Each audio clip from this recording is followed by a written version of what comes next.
Hello అండి, నేను doctor KS Kiran, senior neuro surgeon from Yashoda hospital. So ప్రీవియస్గా మనం డిస్కస్ చేసింది సో ఫిట్స్ లోపల లేటెస్ట్ ఇన్వెస్టిగేషన్స్ ఏమేమి వచ్చినాయి అని.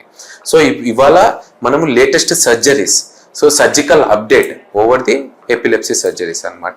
సో ఇక్కడ మేము ప్యానల్ లాగా ఫామ్ అవుతామండి. So neuro physician, neuro radiologist, next followed by neuro psychiatrist, next functional radiologist, next nuclear medicine అంటాం వీళ్ళకి, next followed by neuro surgeon. So ఇది ప్యానల్ లాగా ఫామ్ అయ్యి, సో న్యూరో ఫిజిషియన్ మనకి ఏ పార్ట్ నుంచి వచ్చింది, సో ఇది whether it is from temporal or frontal, అంటే ఏ పార్ట్ నుంచి వచ్చింది, సో ఇది సర్జరీ చేస్తే బెనిఫిట్ అవుతుందా లేదా అనేది మా చేతిలో పెడతారండి as a neuro surgeon.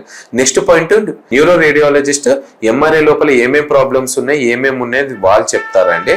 So next point ఏంటంటే ఫంక్షనల్ రేడియాలజిస్ట్ స్పెక్ట్ లోపల ఏమేం ప్రాబ్లమ్స్ ఉన్నాయో మాకు చెప్తారండి. సో దాన్ని బట్టి ఆ పార్ట్ తీస్తే బెనిఫిట్ అవుతారా లేదా న్యూరో సర్జన్ డిసైడ్ చేస్తారు. So it is a panel work.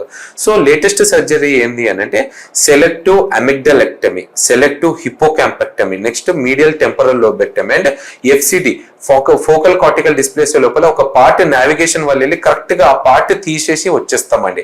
So ఏవేవి ఫిట్స్ కాజ్ ఏరియా ఏవేవి ఉన్నాయో ఆ పార్ట్ తీసేసి రావడం వల్ల పేషెంట్ కి మామూలుగా 5-6 డ్రగ్స్ మీద ఉండేటోళ్ళు ఆల్మోస్ట్ ఒక డ్రగ్ లేకపోతే 2 డ్రగ్గుల మీద వచ్చే అవకాశం ఒకటి ఉంటుందండి.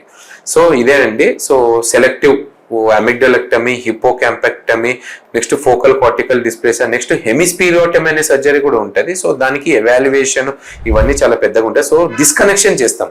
సో ప్రైమరీ సెకండరీగా మాట్లాడి అది ఉన్నదాన్ని అంతా డిస్కనెక్షన్ సిండ్రోమ్స్ చేస్తాం అనమాట. సో దానికి హెమిస్పీరియోటమీ అండి. థ్యాంక్ యూ అండి.